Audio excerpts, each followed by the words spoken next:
Hello everyone, my name is Faizan and welcome back to my YouTube channel civil concept.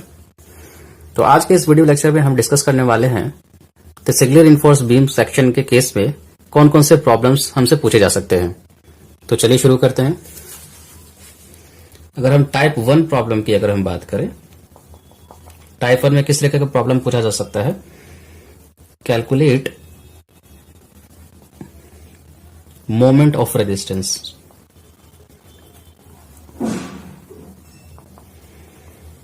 जिसको हम MOR से भी denote करते हैं। यानी आपको टाइप 1 में किस तरह का प्रॉब्लम पूछा जा सकता है, आपको मोमेंट ऑफ रेजिस्टेंस निकालने के लिए कहेगा। आपको बीम सेक्शन दिया रहेगा, उसमें क्या क्या डेटा गिवन होंगे उसके बारे में हम लोग बात कर लेते हैं। गिवन डेटा में आपका क्या क्या गिवन होगा, आपको grade of the steel given होगा, यानी आप FY की वैल्यू गिवन होगी। आपको कंक्रीट का ग्रेड गिवन होगा। आपको अमाउंट गिवन होगा टेंसाइल रिइंफोर्समेंट की, AST की वैल्यू गिवन होगी। या आपको बता देगा कि इतने नंबर ऑफ बार्स, इतने डायमीटर वाला आप यूज किए तो आप AST की वैल्यू को इजीली कैलकुलेट कर लेंगे। आपको बीम के dimensions, cross sectional dimensions given होगा, यानी B की वैल्यू गिवन होगी, D की वैल्यू गिवन होगी। B आपका विड्थ हो गया, D आपका इफेक्टिव डेप्थ है। अगर इफेक्टिव डेप्थ गिवन नहीं होगा या आपको ग्रॉस डेप्थ गिवन होगा तो आप ग्रॉस डेप्थ से भी इफेक्टिव डेप्थ को इजीली कैलकुलेट कर लेंगे। या तो आपको नॉमिनल कवर की वैल्यू गिवन होगी या इफेक्टिव कवर आपको दिया होगा तो उस हिसाब से आप एस्टिमेट कर सकते हैं। नहीं तो आप अज्यूम करके कि बीम में हम लोग मिनिमम जो नॉमिनल कवर जो प्रोवाइड करते हैं वो 25 mm का है, उस हिसाब से आप इफेक्टिव डेप्थ की वैल्यू को इजीली कैलकुलेट कर सकते हैं। तो आपको ये डेटा गिवन होंगे और आपको बोलेगा कि moment of resistance find out कीजिए। तो आप कैसे प्रोसीड करेंगे, तो इसके लिए कुछ स्टेप्स हैं। सबसे पहला स्टेप की अगर हम बात करें, स्टेप 1, तो हम क्या निकालेंगे, हम निकालेंगे calculate maximum depth of neutral axis, जिसको हम limiting depth of neutral axis कहते हैं। यानी आप XU लिमिटिंग, जिसको हम XU मैक्स भी कहते हैं, इसको फाइंड आउट करेंगे। तो जैसा कि आप जानते हैं प्रीवियस लेक्चर में भी हम लोगों ने डिस्कस किया है, XU लिमिटिंग का एक्सप्रेशन भी निकाला था कि अगर आपका बीम का क्रॉस सेक्शनल डायमेंशन गिवन है तो उस कंडीशन में आप XU लिमिटिंग के जो वैल्यू निकालेंगे वो सिर्फ और सिर्फ ग्रेड ऑफ द स्टील पर डिपेंड करेगा। तो कौन से ग्रेड ऑफ द स्टील आपके प्रॉब्लम में दिया हुआ है उस हिसाब से आप XU लिमिटिंग की वैल्यू निकाल लेंगे। जैसे कि आप जानते हैं कि XU limiting is equal to क्या है, K इंटू D। तो देखिए 0.53 टाइम्स ऑफ द D हो सकता है, 0.48 टाइम्स ऑफ द D हो सकता है और 0.46 टाइम्स ऑफ द D हो सकता है, depending upon the grade of the steel. तो ये 0.53 D कब होगा, जब Fe250 यानी कि माइल्ड स्टील आप यूज कर रहे होंगे, या क्वेश्चन में आपको माइल्ड स्टील गिवन होगा। 0.48 टाइम्स ऑफ द D कब होगा, जब Fe415 आप यूज कर रहे होंगे, या क्वेश्चन में गिवन होगा। और Fe500 ग्रेड ऑफ स्टील के लिए XU लिमिटिंग की जो वैल्यू है 0.46 टाइम्स ऑफ द D होगा। अब जैसा कि जानते हैं Fe415 और Fe500 किस कैटेगरी में आते हैं, HYSD बार्स की कैटेगरी में आते हैं। जनरली अगर HYSD दिया है क्वेश्चन में और ग्रेड ऑफ द स्टील आपको नहीं दिया है तो आप Fe415 लेकर ही प्रोसीड करेंगे। ठीक है, तो यहां से आपने स्टेप 1 में कैलकुलेट कर लिया XU लिमिटिंग की वैल्यू। अब स्टेप 2 की तरफ हम मूव करेंगे।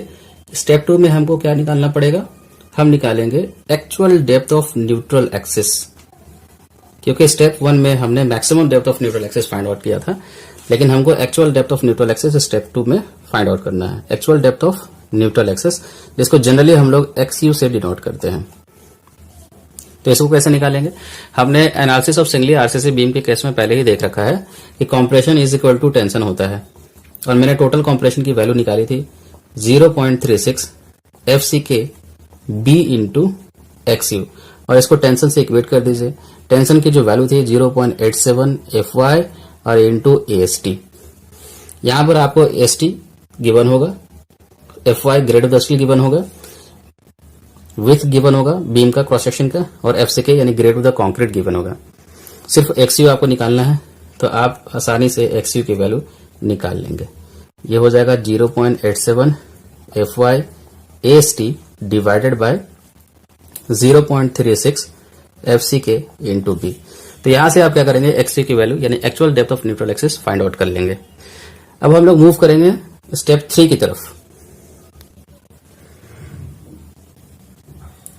स्टेप 3 में बेसिकली हम लोग क्या करने वाले हैं, जो आपने एक्सयू लिमिटिंग यानी एक्सयू मैक्स की जो वैल्यू निकाली और जो एक्सयू यानी actual depth of neutral axis की जो वैल्यू निकाली, उसके बीच में हम लोग कंपेयर करेंगे, यानी कि compare x u that is actual depth of neutral axis and x u max that is x u limiting, we can say it. तो भाई हम एक्सयू और एक्सयू लिमिटिंग में कंपेयर करके क्या फाइंड आउट करेंगे?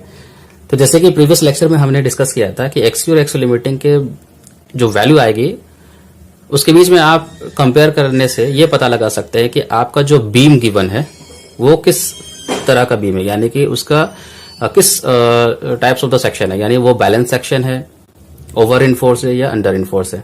तो उसके अकॉर्डिंग ही हम लोग moment of resistance find out कर सकते हैं। अगर हम मान के चल रहे हैं कि एक्सयू यानी actual depth of neutral axis की जो वैल्यू आई है वो मेरे एक्सयू लिमिटिंग के बराबर हो जाए, तो इससे आप क्या समझते हैं कि जो आपका बीम का जो सेक्शन है वो कैसा सेक्शन है? बैलेंस्ड सेक्शन है। ठीक है, बैलेंस सेक्शन मतलब आपका कंक्रीट और स्टील दोनों साइमल्टेनियसली अपने यील्डिंग वैल्यू को अचीव कर लिए। तो इस कंडीशन में अगर आप moment of resistance find out करना चाहते हैं, चलिए हम कंप्रेशन का यूज करके निकालना चाहें, तो आप क्या करेंगे, यानी कि अब देखिए कि जब एक्सयू और एक्सयू लिमिटिंग बराबर हो जाए तो वो बैलेंस सेक्शन होगा। तो इस कंडीशन में जो मोमेंट ऑफ रेजिस्टेंस आप निकालेंगे तो वो मोमेंट ऑफ रेजिस्टेंस वो आपका एमयू लिमिटिंग यानी कि अल्टीमेट मोमेंट ऑफ रेजिस्टेंस या लिमिटिंग मोमेंट ऑफ रेजिस्टेंस के बराबर होगा। तो हम इसको एमयू लिमिटिंग भी लिख सकते हैं। तो वैल्यू क्या हो जाएगी? 0.36 एफसी के बी इंटू जहां जहां एक्सयू है वहां पर एक्सयू लिमिटिंग या एक्सयू मैक्स की वैल्यू पुट करेंगे, यह आप होगा कॉम्प्रेशन का पार्ट, और इंटू हम लीवर आर्म करेंगे यानी कि डी माइनस 0.42 इंटू एक्सयू लिमिटिंग। जैसा कि मैंने बोला कि अगर एक्सयू एक्सयू लिमिटिंग के बराबर है तो वो बैलेंस सेक्शन कहलाएगा। बैलेंस सेक्शन केस में अगर आप मोमेंट ऑफ रेजिस्टेंस निकालते हैं वो एमयू लिमिटिंग यानी कि अल्टीमेट मोमेंट ऑफ रेजिस्टेंस कहलाता है। तो या तो आप इस एक्सप्रेशन का यूज करके आप फाइंड आउट कर सकते हैं, या आप डायरेक्टली मोमेंट ऑफ रेजिस्टेंस अगर निकालना है बैलेंस सेक्शन के केस में तो आप इस फॉर्मूला का भी यूज कर सकते हैं जो मैंने प्रीवियस क्लास में बताया था। Q F c k b d square हो जाएगा, जहां पर क्यू का value great of the steel पर डिपेंड करेगा।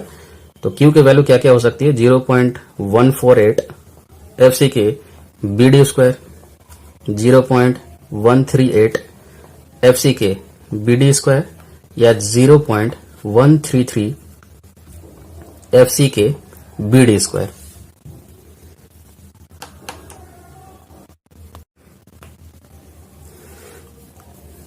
Zero 0.148 f c k b d square किस केस में होगा? जब आपका grade of the steel Fe 250 यानी कि एमएस स्टील दिया होगा, माइल्ड स्टील। और 0.138 एफसी के बीडी स्क्वायर किस केस में होगा? जब आपका grade of the steel Fe 415 हो। और 0.133 एफसी के बीडी स्क्वायर कब होगा? जब आपका grade of the steel Fe 500 हो। ये दोनों जो बार होते हैं Fe 415 और Fe 500 HYSD बार कहलाते हैं। ये तो था आप एक्सयू और एक्सयू लिमिटिंग के बीच में कंपेयर कर रहे हैं, तो ये पहला केस था। ठीक है, इसके लिए पहला केस था कि आपका हो सकता है कि एक्सयू एक्सयू लिमिटिंग के बराबर हो जाए, तो अब इस कंडीशन में मोमेंट ऑफ रेजिस्टेंस को इजीली फाइंड आउट कर सकते हैं। ठीक है, अब हम दूसरे कंडीशन की तरफ मूव करते हैं। देखिए दूसरा केस क्या हो सकता है कि अगर एक्सयू की वैल्यू एक्सयू लिमिटिंग से कम हो जाए तो मेरा कौन सा सेक्शन होगा? जैसा मैंने बताया था कि एक्सयू यानी डेप्थ ऑफ न्यूट्रल एक्सिस ऊपर की तरफ मूव हो जाए। अब मैं प्रीवियस लेक्चर में आप देख सकते हैं, वीडियो लेक्चर में, तो उस कंडीशन में मेरा जो सेक्शन होता है वो अंडर रीइंफोर्स सेक्शन होता है। ठीक है, तो इस कंडीशन में जब आप moment of resistance find out करेंगे तो उस कंडीशन में जो आप यूज करने वाले हैं वो एक्सयू का यूज करके moment of resistance find out करेंगे, यानी actual depth of neutral axis का आप यूज करके मोमेंट ऑफ रेजिस्टेंस निकालेंगे। तो मोमेंट ऑफ रेजिस्टेंस आप कैसे निकालेंगे? जनरली यहां पर हम कंप्रेशन साइड से बता रहे हैं, आप टेंशन साइड यानी कि टेंशन का भी यूज करके मोमेंट ऑफ रेजिस्टेंस निकाल सकते हैं। तो मोमेंट ऑफ रेजिस्टेंस कंप्रेशन का क्या हो जाएगा? C into lever arm. C क्या हो जाता है? 0.36 FC के B इंटू एक्सयू, ये आपका क्या हो गया? कंप्रेशन हो गया। और इंटू लीवर आर्म यानी कि D माइनस 0.42 XU, या आप टेंशन वाला फॉर्मूला का भी यूज करके निकाल सकते हैं। Moment of resistance due to tension अगर निकालना चाहें तो क्या हो जाएगा? टेंशन इंटू लीवर आर्म, और टेंशन क्या हो जाएगा? 0.87 FY इंटू AST, यह आपका टेंशन वाला पार्ट हो गया। लीवर आर्म दोनों में सेम रहने वाला है, तो D माइनस 0.42 इंटू XU। तो अगर सेकंड कंडीशन आया कि XU अगर लेस देन XU लिमिटिंग है, it means the section is under enforce section, आप मोमेंट ऑफ रेजिस्टेंस निकालने के लिए XU का यूज करेंगे। तो इस कंडीशंस में आप इस तरीके से moment of resistance find out कर सकते हैं। चलिए अब थर्ड कंडीशन को भी देख लेते हैं। अगर आपके actual depth of neutral axis की वैल्यू एक्सीड कर जाए maximum depth of neutral axis के, तो आपका सेक्शन कैसा होगा? ओवर इन्फोर्स सेक्शन होगा। ठीक है, तो उस कंडीशन में जब अगर आपको कहा जाए कि moment of resistance find out कीजिए, तब आप किसका यूज करेंगे? XU लिमिटिंग का। तो यहां पर आप XU का यूज ना करके XU लिमिटिंग की वैल्यू को ही यूज करेंगे for finding the moment of resistance. पहला केस तो ओवर इन्फोर्स सेक्शन है, तो आप बीम पहले डिजाइन नहीं करेंगे, लेकिन आपका ऑलरेडी बीम एग्जिस्ट कर रहा है और जो कि ओवर इन्फोर्स सेक्शन हो गया है, तो उस कंडीशन में मोमेंट ऑफ रेजिस्टेंस अगर निकालने के लिए बोल रहा है, तो हम moment of resistance XU limiting को लेकर ही निकाल लेंगे, फाइंड आउट कर लेंगे। तो उस कंडीशन में अगर मोमेंट ऑफ रेजिस्टेंस अगर आप निकाल रहे हैं, तो जहां जहां XU की वैल्यू है वहां वहां आप XU लिमिटिंग यूज करेंगे। तो मोमेंट ऑफ रेजिस्टेंस जैसे कॉम्प्रेशन का यूज करके निकाल रहे हैं, कॉम्प्रेशन इंटू लीवर आर्म, तो यहां पर आपका कॉम्प्रेशन होता है 0.36, आप जैसा कि जानते हैं FCKB इंटू XU की जगह XU लिमिटिंग यूज करेंगे। यह आपका हो गया कॉम्प्रेशन, और इंटू लीवर आर्म की बात कर लेते हैं, D minus 0.42 into XU limiting use करेंगे। ठीक है, तो आपने XU और XU लिमिटिंग के बीच में कंपेयर करके तीन कंडीशंस को फाइंड आउट किया, यानी XU अगर XU मैक्स के बराबर है या XU लिमिटिंग के बराबर है, तो आपका सेक्शन था बैलेंस्ड, और उस कंडीशन में जो मोमेंट ऑफ रेजिस्टेंस निकालेंगे वो लिमिटिंग मोमेंट ऑफ रेजिस्टेंस था। तो या तो आप जहां जहां XU XU लिमिटिंग के वैल्यू का यूज करके आप डायरेक्टली फाइंड आउट कर सकते हैं, या जो मैंने प्रीवियस वीडियो लेक्चर में बताया था कि आप किस तरीके से लिमिटिंग मोमेंट ऑफ रेजिस्टेंस निकालेंगे, QFC के BD स्क्वायर से। तो Q की जो वैल्यू है वो डिपेंड कर रहा है ग्रेड ऑफ द स्टील से, तो Q का वैल्यू उस हिसाब से आप, यानी ग्रेड ऑफ द स्टील जो यूज किया गया है या जो आपके क्वेश्चन में गिवन है, उसका यूज करके आप लोग इजिली फाइंड आउट कर सकते हैं। सेकंड कंडीशन में क्या था कि जब आपका actual depth of neutral axis XU limiting यानी maximum depth of neutral axis से छोटा था, यानी कम था, तो मेरा सेक्शन अंडर इन्फोर्स था। तो उस कंडीशन में मोमेंट ऑफ रेजिस्टेंस निकालने के लिए हम XU का यूज किए थे। तो जहां जहां आपका XU था वो XU रहने दिया, और उस कंडीशन में आपने मोमेंट ऑफ रेजिस्टेंस को फाइंड आउट कर लिया। और ये थर्ड कंडीशन आप जो देख रहे हैं, इस कंडीशन में क्या हो रहा है कि XU की वैल्यू एक्सीड कर गई है XU लिमिटिंग या maximum depth of neutral axis से, यानी आपका जो सेक्शन है वो ओवर इन्फोर्स सेक्शन है। तो उस कंडीशन में मोमेंट ऑफ रेजिस्टेंस निकालने के लिए आप XU लिमिटिंग का यूज करेंगे, और ये फॉर्मूला रहा मोमेंट ऑफ रेजिस्टेंस निकालने के लिए इस कंडीशन में। तो ये आपका टाइप 1 प्रॉब्लम है।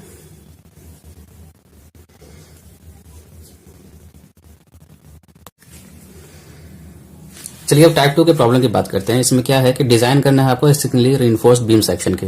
तो आपको जो जो डेटा गिवन है उसकी बात कर लेते हैं। FCK यानी आपको grade of the concrete given है, ग्रेड ऑफ द स्टील यानी FY गिवन है, WU यानी यहाँ पर है, इसको कहते हैं फैक्टर लोड। अच्छा, यहाँ पर अगर ये फैक्टर लोड की अगर बात करें तो टोटल लोड गिवन है, ठीक है, यानी कि इम्पोज लोड यानी लाइव लोड जो आ रहा है, और बीम का खुद का सेल्फ वेट भी इसमें इंक्लूडेड है। ठीक है, या तो आपको फैक्टर लोड गिवन होगा या आपको मोमेंट ऑफ रेजिस्टेंस, या इसको हम कह सकते हैं MU की वैल्यू आपको गिवन होगी। और यहां पर देखिए L इफेक्टिव यानी कि आपका बीम का जो इफेक्टिव लेंथ है वो गिवन होगा। अगर ये गिवन नहीं है तो आपको स्पैन गिवन होगा, और साथ साथ में आपको सपोर्ट विथ कंडीशन दिया होगा, यानी कि आपको जो सपोर्ट का जो विथ होता है ना वो आपको गिवन होगा। ठीक है, और आपको ये बता देगा कि ये बीम आपका सिंपली सपोर्टेड है या फिक्स्ड बीम है। तो उस कंडीशन में आप L इफेक्टिव इजिली कैलकुलेट कर सकते हैं। और साथ ही साथ आपके बीम के जो क्रॉस सेक्शन का जो डायमेंशन है उसमें आपको विथ गिवन है। तो आपको क्या यहां से निकालना है? फिर भी तब आप डिजाइन करना चाहते हैं तो आपको तो एक यहां से फाइंड आउट करना पड़ेगा इफेक्टिव डेप्थ, और इससे आप एस्टिमेट कर लेंगे gross depth of the beam. ठीक है, और दूसरा जो आपको निकालना होगा वो होगी आपकी वैल्यू AST की, यानी कि आपको सरिये की वैल्यू निकालनी है, यानी कितना सरिया लगना है। और जब आप ये AST की वैल्यू निकालेंगे यानी टेंसाइल इन्फोर्समेंट निकालेंगे, तो फिर आप इसमें चेक भी लगाएंगे कि ये AST मिनिमम से कम नहीं होना चाहिए, यानी जो मिनिमम टेंसाइल इन्फोर्समेंट आप प्रोवाइड कर रहे हैं और जो आप AST निकाले हैं वो AST मिनिमम से कम भी नहीं होना चाहिए। और फिर आप AST मैक्स से भी चेक करेंगे, यानी कि मैक्सिमम जो आप प्रोवाइड कर सकते हैं टेंसाइल इन्फोर्समेंट किसी बीम में, तो आपका जो ये AST निकल कर आया है उसको भी ये एक्सीड नहीं करना चाहिए, यानी कि आपने जो AST कैलकुलेट किया है वो आपका इस रेंज में होना चाहिए, यानी कि AST मिनिमम से ज्यादा होना चाहिए, और जो AST मैक्स जो निकल कर आएगा उससे क्या होना चाहिए, ये कम होना चाहिए। ठीक है, चलिए अब शुरू करते हैं। देखिए स्टेप 1 में अगर हम बात करें कि स्टेप 1 में हम कैसे प्रोसीड करेंगे इस प्रॉब्लम को सॉल्व करने के लिए। स्टेप 1 में सबसे पहले जैसे अगर इफेक्टिव स्पैन की वैल्यू नहीं गिवन है ना, अगर मान लेते हैं यहाँ पर आपको क्लियर स्पैन ही गिवन होता है तो उसको हम मान के चल रहे हैं कि आप इससे इफेक्टिव स्पैन को पहले कैलकुलेट कीजिए। यानी कि हम करेंगे स्टेप 1 में कैलकुलेट इफेक्टिव स्पैन। ठीक है, तो आप जानते हैं कि जैसे कि बीम का कंडीशन जो जनरली यहाँ पर गिवन होगा क्वेश्चन में वो आपको सिंपली सपोर्टेड बीम होगा। अगर आप अज्यूम कर रहे हैं कि सिंपली सपोर्टेड बीम है और आपको क्लियर स्पैन की वैल्यू गिवन है और साथ साथ में सपोर्ट विथ गिवन है, तो आप कैसे कैलकुलेट करेंगे इफेक्टिव स्पैन की वैल्यू। हम कोड से जानते हैं कि L effective for the simply supported beam ये क्या होता है, मिनिमम ऑफ दिस टू। कौन सी बात, यानी clear span plus effective depth, या आप बोल सकते हैं क्लियर स्पैन प्लस W/2 और प्लस W/2, यानी कि यहाँ पर विथ ऑफ द सपोर्ट है W1 W2 दोनों सेम हो सकते हैं या डिफरेंट हो सकते हैं। तो आप यहां से इफेक्टिव स्पैन की वैल्यू को कैलकुलेट कर लेंगे। देखिए यहाँ पे क्वेश्चन अराइज हो सकता है कि डी की वैल्यू तो हमको तो पहले फाइंड आउट करना है क्योंकि डी गिवन नहीं है। तो आप यहां से एक थंब रूल लगा सकते हैं, जो D/B की जो रेशियो होती है वो तकरीबन आप 2 टाइम्स लेते हैं। यानी थंब रूल से आप एक रफली एस्टिमेट कर सकते हैं इफेक्टिव डेप्थ की वैल्यू को, और यहां से यहां पर वैल्यू को पुट करेंगे और दोनों के लिए सॉल्व करेंगे। ठीक है, ये मैं इफेक्टिव स्पैन निकालने के लिए बता रहा हूं कि आप इफेक्टिव स्पैन कैसे कैलकुलेट करेंगे। कोड से हम जानते हैं कि मिनिमम ऑफ दिस टू, यानी कि clear span plus effective depth या clear span plus W1/2 plus W/2, यानी दो सपोर्ट का विथ का आधा और दोनों को ऐड करेंगे क्लियर स्पैन में। तो इन दोनों वैल्यू में से जो मिनिमम वैल्यू निकल कर आएगी वो हमारा इफेक्टिव स्पैन होगा। अब यह हम बात कर रहे हैं कि डी की वैल्यू तो यहाँ पर गिवन नहीं है, तो थंब रूल से हम लोग रफली एस्टिमेट कर लेंगे। थंब रूल में क्या है कि D/B का जो रेशियो है वो 2 ले लेते हैं। ठीक है, तो यहां से आप डी की वैल्यू बैठाएंगे और आप रफली एस्टिमेट कर लेंगे इफेक्टिव स्पैन की। और नहीं तो अगर क्वेश्चन में इफेक्टिव स्पैन दिया है तो आपको ये सारा कैलकुलेशन करने की जरूरत नहीं है, आप डायरेक्टली वहां पर मूव कर जाएंगे स्टेप नंबर 2 में। लेकिन यहां पर हम स्टेप नंबर 1 कंसीडर कर रहे हैं कि जब मेरा क्लियर स्पैन गिवन है। ठीक है, तो चलिए आप यहां से एल इफेक्टिव स्पैन की वैल्यू को निकाल लिए हैं। अब हम स्टेप नंबर 2 की तरफ मूव करते हैं। देखिए क्वेश्चन में या तो आपको फैक्टर मोमेंट दिया होगा या आपको फैक्टर मोमेंट दिया होगा या नहीं तो फैक्टर लोड दिया होगा। अगर फैक्टर लोड दिया है तो आप इजिली फैक्टर मोमेंट को कैलकुलेट कर सकते हैं, यानी कि MU के आपको क्या कैलकुलेट करना पड़ेगा, कैलकुलेट MU, या इसी को हम कह सकते हैं मैक्सिमम बेंडिंग मोमेंट। ठीक है, तो आप कैसे कैलकुलेट करेंगे, अगर आपका फैक्टर लोड दिया है तो MU को अगर निकालना है तो आप फॉर्मूला यूज करेंगे सिंपली सपोर्टेड बीम का, WL इफेक्टिव का square divided by 8, WL square by 8 होता है। तो यहाँ पर आपको जो लोड दिया हुआ है WL इफेक्टिव जो आपने स्टेप 1 में कैलकुलेट किया और डिवाइड बाय 8 करेंगे तो आपको MU की वैल्यू निकल जाएगी। तो इस तरीके से, या नहीं तो आपको डायरेक्टली क्वेश्चन में MU का वैल्यू गिवन होगा। तो आप ये स्टेप 2 से आप यहाँ पर MU यानी मोमेंट ऑफ रेजिस्टेंस कह सकते हैं काइंड ऑफ, या मैक्सिमम बेंडिंग मोमेंट जो प्रोड्यूस होगा मेरे बीम में इस लोड कंडीशंस की वजह से, वो आपने फाइंड आउट कर लिया। अब हम स्टेप 3 की तरफ मूव करते हैं। देखिए स्टेप 3 में हम लोग क्या करेंगे, कैलकुलेट इफेक्टिव डेप्थ जो रिक्वायर्ड है, रिक्वायर्ड इफेक्टिव डेप्थ कह सकते हैं, इफेक्टिव डेप्थ रिक्वायर्ड। ठीक है, इसको कैसे कैलकुलेट करेंगे, देखिए आपने क्या किया कि स्टेप 1 का यूज करके एल इफेक्टिव के वैल्यू निकालकर आप स्टेप नंबर 2 में मैक्सिमम बेंडिंग मोमेंट या MU यानी इफेक्टेड मोमेंट की वैल्यू कैलकुलेट किया। अब आपको स्टेप 3 में इफेक्टिव डेप्थ की वैल्यू को कैलकुलेट करनी है।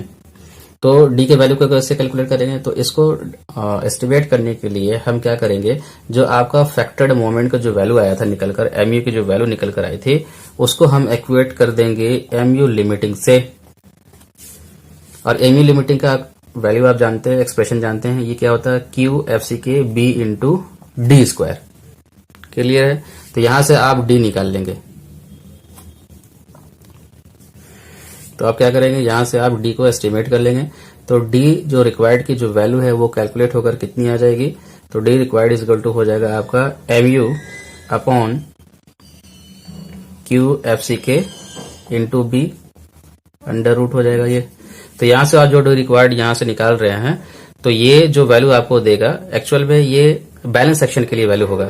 तो आपको जो डिजाइन करना है अंडर इनफोर्स सेक्शन के लिए डिजाइन करना है, तो डी रिक्वायर्ड जो वैल्यू निकल कर आया तो आपको क्या करना पड़ेगा, डी की वैल्यू इससे थोड़ा सा आप ज्यादा ले लेंगे, क्योंकि आप देख सकते हैं कि ये जो QFCK BD स्क्वायर है वो किसकी फॉर्मूला है, ये लिमिटिंग मोमेंट ऑफ रेजिस्टेंस के फार्मूला, तो यहां से जो डी निकलेगा वो बैलेंस सेक्शन के लिए होगा ना, और हमको डिजाइन करना है अंडर इनफोर्स सेक्शन, और अंडर इनफोर्स सेक्शन को ही डिजाइन किया जाता है। तो इस कंडीशन में जो डी रिक्वायर्ड की जो वैल्यू निकल कर आ रही है, और हाँ, आप जो पहले वाले स्टेप नंबर आप 1 में जो रफली एस्टिमेट किए थे जो डी वैल्यू, तो देख लेंगे, उससे कंपेयर कर लेंगे। तो इन दोनों में से जो ज्यादा वैल्यू होगा उसी को हम एस्टिमेट डी का वैल्यू यानी इफेक्टिव डेप्थ का वैल्यू को एज्यूम कर लेंगे। ठीक है, तो यहां से आप स्टेप नंबर 3 से डी रिक्वायर्ड का वैल्यू यानी कि डी की वैल्यू को आप निकाल लेंगे, और डी रिक्वायर्ड जो आ रहा है उससे थोड़ा सा ज्यादा हम लेकर चलेंगे वैल्यू को। क्लियर है? तो चलिए अब स्टेप 4 की तरफ मूव करते हैं। आपने क्या क्या निकाल लिया? आपने बी गिवन था, आपने डी निकाल लिया। ठीक है, इफेक्टिव डेप्थ की वैल्यू निकाल ली। अब आप क्या करेंगे? एरिया ऑफ स्टील निकालेंगे। कैलकुलेट एरिया ऑफ स्टील या area of reinforcement you can say, जिसको हम AST से डिनोट करते हैं। तो आप एक जो फार्मूला है जो उसका यूज करके आप इजिली कैलकुलेट कर सकते हैं, तो आप AST का जो ये फार्मूला यूज करेंगे 0.5 FCK divided by FY into 1 minus root over 1 minus 4.6 MU divided by FCK BD square और इंटू B इंटू डी। तो आप इस फॉर्मूला का यूज करके आसानी से AST के वैल्यू को एस्टिमेट कर सकते हैं। तो यहाँ पर जो MU है, तो आपका जो स्टेप नंबर 2 में कैलकुलेट होकर MU को जो वैल्यू आया था वो यहाँ पर पुट करेंगे। ठीक है, और बाकी आपको grade of the steel, grade of the concrete given है, तो AST की वैल्यू आप एस्टिमेट कर लेंगे यहाँ से। तो आपने AST को निकाल लिया। आप स्टेप नंबर 5 में चेक करेंगे कि जो आपने AST जो प्रोवाइड किया है वो AST मिनिमम से ज्यादा होना चाहिए, और जो आपका जो AST निकल कर आया है वो AST जो मैक्सिमम वैल्यू है उससे कम होना चाहिए। यानी कि बेसिकली जो AST का जो वैल्यू है वो लेस देन होना चाहिए जो AST मैक्स होगा, और ग्रेटर देन होना चाहिए जो AST मिनिमम होगा। चलिए हम इसकी बात कर लेते हैं। देखिए, आपका स्टेप नंबर 4 से AST का वैल्यू आपने तो कैलकुलेट कर लिया। ठीक है, ये कैलकुलेट कर लिया आपने, कैलकुलेटेड। तो अब आप चेक लगाएंगे कि AST मिनिमम से ये क्या होना चाहिए, एक्सीड करना चाहिए, ज्यादा होना चाहिए। तो AST मिनिमम क्या होता है उसका फार्मूला? तो AST मिनिमम निकालने के लिए जो फार्मूला होता है, जो कोड नेम को गिवन है, दिया है, AST minimum divided by B into d is equal to, आप इस फार्मूला का यूज करके इजिली 0.85 डिवाइडेड बाय FY आप AST मिनिमम को कैलकुलेट कर सकते हैं। तो आप यहां से AST मिनिमम को फाइंड कर लेंगे। ठीक है, और AST मैक्स भी आप फाइंड करेंगे। तो AST जो मैक्स है क्या होता है आपका 4% of gross cross sectional area of the beam होता है, यानी कि 0.04 इंटू ग्रॉस क्रॉस सेक्शन यानी कि B इंटू ग्रॉस डेप्थ लेंगे। तो ये जो वैल्यू निकल कर आएगा तो ये आपको AST मैक्स की वैल्यू देगी। ठीक है, तो आप अब क्या चेक लगाएंगे, जो आपने AST कैलकुलेट किया था स्टेप 4 से, तो आप देखेंगे कि जो AST आया है वो आपका वैल्यू ज्यादा होना चाहिए AST मिनिमम से, और AST मैक्स से कम होना चाहिए, यानी दोनों के बीच में ये लाई करना चाहिए। तब आपका ये जो डिजाइन वाला पार्ट है वो ओके होगा। तो ये था आपका टाइप 2 प्रॉब्लम, जिसमें आपको सिंगली रिइंफोर्स्ड बीम को डिजाइन करना था, जहां पर आपको B की वैल्यू गिवन थी। उस कंडीशन में आपने इफेक्टिव डेप्थ निकाला और AST के वैल्यू को एस्टिमेट किया। तो इस तरीके से आप डिजाइन कर सकते हैं सिंगली रिइंफोर्स्ड बीम सेक्शन के इस प्रॉब्लम को। चलिए अब टाइप 3 की तरफ मूव करते हैं। चलिए टाइप 3 प्रॉब्लम की बात करते हैं। देखिए, इसमें क्या करना होगा, आपको डिजाइन करना होगा singly reinforced beam, design singly reinforced beam section. ठीक है, तो इसमें आपको जो डेटा गिवन होगा वो क्या क्या होगा उसके बारे में हम लोग देख लेते हैं। आपको grade of the concrete given होगा, grade of the steel given होगा। ठीक है, और आपको मोमेंट ऑफ रेजिस्टेंस या फैक्टर्ड मोमेंट आपको गिवन होगा, और एल इफेक्टिव की वैल्यू आपको गिवन होगी। बस इतना ही गिवन होगा, आपको डायमेंशंस गिवन नहीं होगा। ठीक है, तो इसको हम कैसे सॉल्व करेंगे? तो स्टेप नंबर 1 की अगर हम बात करें, इसको कैसे हम प्रोसीड करेंगे, तो हमको सबसे पहले क्या करना पड़ेगा, एस्टिमेट करना पड़ेगा। क्या एस्टिमेट करेंगे? इसके डायमेंशंस को। स्टेप नंबर 1 में हम क्या करेंगे, estimate the dimensions using thumb rule. तो थंब रूल क्या हो सकता है? तो सबसे पहले अगर हम बात करें तो हम ग्रॉस डेप्थ निकाल लेते हैं। तो ग्रॉस डेप्थ हम कैसे निकालेंगे? ये थंब रूल है, कोई ऐसा फिक्स्ड रूल नहीं है। तो स्पैन बाय अगर हम 10 करते हैं तो यहां से हमको ग्रॉस डेप्थ की वैल्यू निकल जाएगी। ठीक है, और सफिशिएंट आप इफेक्टिव कवर लगाकर आप यहां से क्या ये निकाल सकते हैं, इफेक्टिव डेप्थ की वैल्यू निकाल सकते हैं। ठीक है, यानी कि आप डी कैसे निकालेंगे, यानी इफेक्टिव डेप्थ, तो ग्रॉस डेप्थ में से इफेक्टिव कवर को आप माइनस कर देंगे तो आपकी value in effective depth calculate हो जाएगा। ठीक है, उसके बाद अगर हम बात करें तो बी का वैल्यू तो रह गया, बी आप कैसे एस्टिमेट करेंगे, तो यहाँ पर ध्यान दीजिए कि डी बाय जो बी का जो रेशियो है जनरली हम लोग 2 लेकर चलते हैं। तो यहां से देखिए डी आपको कैलकुलेट हो चुका है, तो आप बी को इजिली कैलकुलेट कर सकते हैं। D by 2 is equal to आपको जो वैल्यू गिवन होगी बी आएगा निकल कर। तो आप यहां से क्या किए, बी को भी एस्टिमेट कर लिए और डी को भी एस्टिमेट कर लिए, यानी स्टेप नंबर 1 में आपने cross section of the beam को एस्टिमेट किया हुआ है। ठीक है, देखिए अब हम क्या करेंगे, स्टेप नंबर 2 में जाएंगे, कैलकुलेट करेंगे लिमिटिंग मोमेंट ऑफ रेजिस्टेंस या एमयू लिमिटिंग।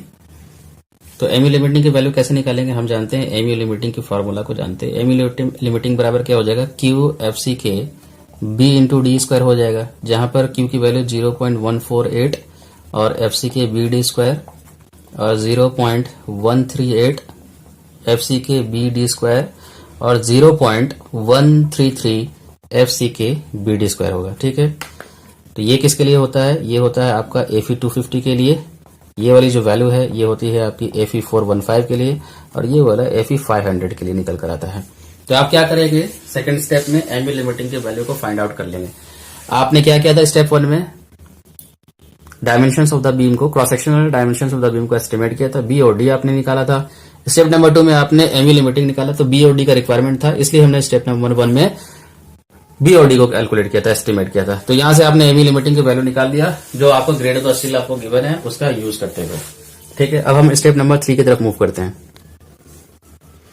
देखिए आप स्टेप 3 में क्या करेंगे, देखिए अब हम स्टेप नंबर 3 की बात करते हैं। तो हम स्टेप नंबर 3 में क्या करेंगे, कंपेयर करेंगे एमयू और एमयू लिमिटिंग की। एमयू की वैल्यू आपको गिवन होगा, एमयू लिमिटिंग आपने स्टेप नंबर 2 में कैलकुलेट किया है। ठीक है, तो आप कंपेयर करेंगे तो इसमें कितने केसेस हो सकते हैं, 2 केसेस जनरली होंगे। जैसे एमयू की वैल्यू क्या होगी, अगर आपका एमयू की वैल्यू जो है लेस देन हो जाए एमयू लिमिटिंग से, तो आप क्या करेंगे, बीम को डिजाइन करेंगे एज ए सिंगली, बीम को आप डिजाइन करेंगे, design the beam as a singly RCC beam, singly reinforced beam. ठीक है, और इस कंडीशन में आप एसटी की वैल्यू को कैलकुलेट कर लेंगे, वो फॉर्मूला लगा लेंगे 0.5 into f c k divided by f y into 1 minus root over 1 minus 4.6 into m u divided by f c k b d square और इंटू बी इंटू डी। तो यहां से आप एस टी निकाल लेंगे और एस टी मिनिमम का और एस टी मैक्सिमम का जो क्राइटेरिया होता है वो चेक कर लेंगे। चलिए यहां तक आपने कर लिया और आपका डिजाइन वाला पार्ट हो जाएगा कंप्लीट।